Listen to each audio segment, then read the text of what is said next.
Permisi Bu, Mas. Jalan. Selamat pagi. Bagaimana kabar hari ini, Bu dan Mas? Alhamdulillah baik, Mbak. Alhamdulillah. Boleh lihat bilang tangannya, Mas?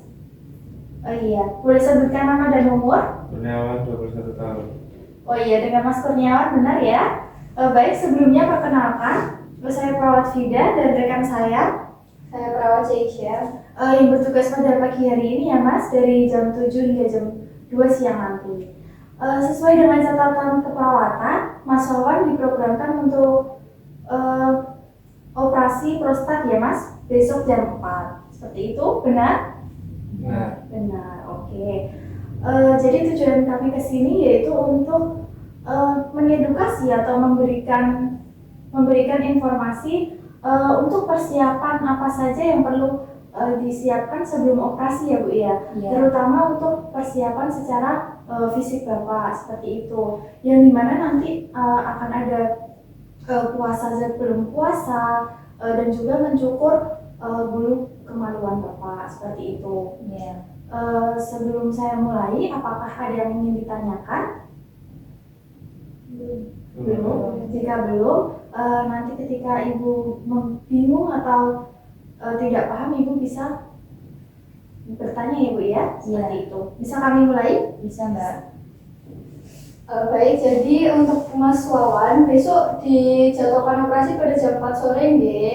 Jadi sebelum dilakukan operasi, Mas Wawan diharuskan untuk berpuasa dulu. Tujuan berpuasa ini agar dan supaya Mas Wawan itu tidak merasa mual dan muntah. Apabila kalau Mas Wawan berasa mual dan muntah, ditakutkannya kemuntahannya itu nanti bisa masuk ke paru-paru, yang dimana akan mengakibatkan kerusakan pada paru-paru Mas Wawan. Setelah itu tujuan yang kedua itu ditakutkannya kalau Mas Wawan makan sebelum operasi, nanti makanannya bisa mengakibatkan bahaya di badannya Mas Wawan, gitu nggih. puasanya berapa lama, Mbak? Baik, untuk puasanya sendiri sekitar 6 sampai 8 jam ya Bu dan Mas, yang dimana nanti 8 jam itu sudah efektif sekali untuk mengosongkan lambung Mas Wawan seperti itu. Ini kan baru siang ya Mas, jadi Mas Wawan nanti malam itu bisa puasa terlebih dahulu, tidak apa-apa. Bisa makan bisa makan terlebih dahulu, terus besok pagi bisa dimulai puasanya seperti itu. Dan yang perlu diingat ketika Mas Wawan hari ini ingin makan, itu diusahakan untuk tidak tinggi protein, tidak tinggi lemak ya Bu, seperti itu. Iya. Dan juga air putihnya diperbanyak ya Bu ya, seperti itu. Apakah ada yang ingin ditanyakan? Kenapa ya, Mbak, kok puasanya selama itu? Kalau 4 jam saja gimana, Mbak? Baik Ibu, kalau untuk 4 jam itu kemungkinan kurang efektif ya Bu, dan tidak bisa menetralkan tubuh Mas Wawan seperti itu. Seperti yang saya sampaikan di awal tadi, lebih efektif sekitar 6 sampai 8 jam itu penuh Bu. Dan juga seperti yang disampaikan oleh seperti rekan saya tadi, yang dimana nanti Mas Wawan dari pengaruh bius itu akan mengalami mual ataupun muntah seperti itu. Dan ketika Mas Wawan mual atau muntah kan tidak ada cairan yang dikeluarkan ya Bu, itu juga sangat meminimalisir untuk makanan atau minuman tersebut atau cairan dapat ke tenggorokan lalu akhirnya masuk ke paru-paru dan menyebabkan Mas Wawan itu mengalami kerusakan paru-paru dan sesak nafas berat seperti itu. Sudah paham Ibu sampai sini? Sudah, Mbak. Sudah. Apakah ada yang ingin ditanyakan lagi? Oh iya Mbak, kalau misalnya Mas Wawan nggak berpuasa nih, efeknya apa ya? Bisa tolong dijelasin ulang nggak? Baik, kalau Mas Wawan tidak berpuasa, seperti yang saya sampaikan tadi ya Bu ya, intinya sebelum operasi itu harus puasa terlebih dahulu. Jika tidak puasa dan makanan atau cairan menumpuk di tubuh Mas Wawan, dan ketika Mas Wawan mengalami mual ataupun muntah tersebut akan mengakibatkan kerusakan pada paru-paru Mas Wawan. Yang dimana kan pasti kalau muntah itu naik ya Bu ya, naik ke tenggorokan dan juga menyebabkan pada paru-paru seperti itu.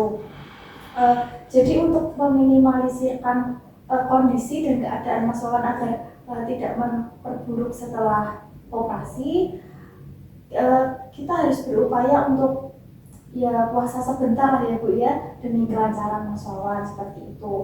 Takutnya nanti Mas Wawan akan mengalami kerusakan paru-paru dan sesak nafas seperti itu. Baik, terima kasih ya. Ada yang ingin ditanyakan lagi Bu? Sudah cukup. Sudah cukup. Baik, untuk selanjutnya, selain berpuasa, Mas Wawan juga diharuskan untuk mencukur bulu kemaluan, Dek. Iya, Bu. Itu kenapa Mbak? Oh, kenapa harus mencukur bulu kemaluan ya, Mas? Itu untuk mempermudah dokternya nggak saat melaksanakan operasi, gitu ya, Mas.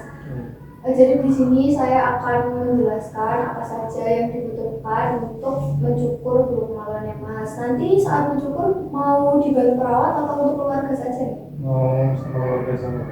Baik, untuk keluarga saja nih ya. Jadi di sini saya akan menjelaskan alat-alat yang diperlukan untuk mencukur bulu kemaluan. Itu ada gunting ya, Mas. Yang pertama ada gunting, setelah itu ada pisau cukurnya, terus ada krim untuk mencukurnya, setelah itu ada handuk hangat untuk mengelap nanti. Setelah itu untuk pelembabnya ada baby oil, bisa pakai baby oil nih, Mas. Setelah itu yang terakhir itu ada kompres hangat ya.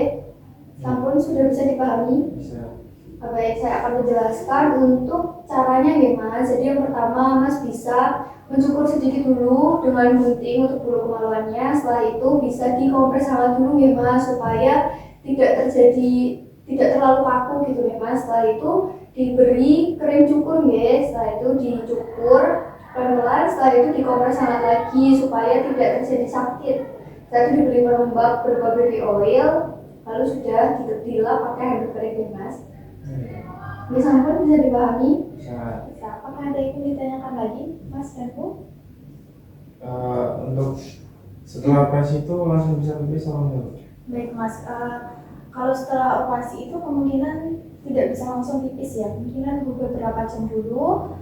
Setelah itu nanti Mas Wawan baru bisa pipis, tetapi biasanya dari ruang operasi itu sudah dipasangkan kateter, yang dimana nanti ketika Mas Wawan ingin pipis bisa langsung pipis di selang tersebut gitu.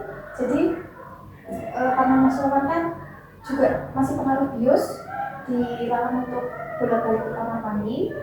Terus dan juga nanti kalau semisal di pipisnya ada kemerahan seperti darah seperti itu, jangan panik ya Bu ya, karena itu suatu hal yang biasa setelah dilakukannya operasi prostat seperti itu. Jadi untuk membersihkan ya Bu. Seperti itu.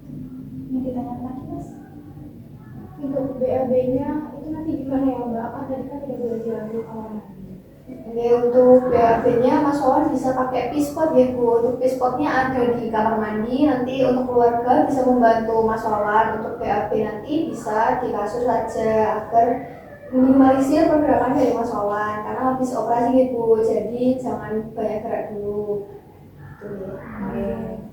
Ya, jadi karena Mas Wawan masih dalam pengaruh bius Ibu, nanti kemungkinan hilangnya itu masih beberapa jam setelah operasi, baru dengan pemulihan nanti Mas Wawan bisa efek biusnya hilang sendiri Bu, seperti itu. Karena kalau nanti dibiarkan ke kamar mandi bolak-balik, Mas Wawan masih terangsang bius, terus Mas Wawan masih pusing, masih keluar muntah, dan masih beliau takutnya terjadi kejadian yang tidak diinginkan. Seperti itu ya Bu. Mas, sudah paham? Sudah. Sudah siap operasi? Sudah. Sudah. Baik, dipersiapkan ya Mas ya. Iya. Baik, kalau begitu sebelum saya akhiri sesi hari ini, apakah ada yang ditanyakan terlebih dahulu? Tidak ada Mbak. Tidak ada? Sudah cukup paham ya Bu, Mas? Cukup. Baik. Kalau begitu saya izin untuk kembali ke ruang perawat. Jika Ibu dan Mas Wawan membutuhkan sesuatu, bisa ke ruang perawat ya, seperti itu. Baik, kami untuk izin pamit undur diri. Wassalamualaikum warahmatullahi wabarakatuh. Waalaikumsalam warahmatullahi wabarakatuh. Terima kasih, Mbak. Terima kasih Mbak. Oke.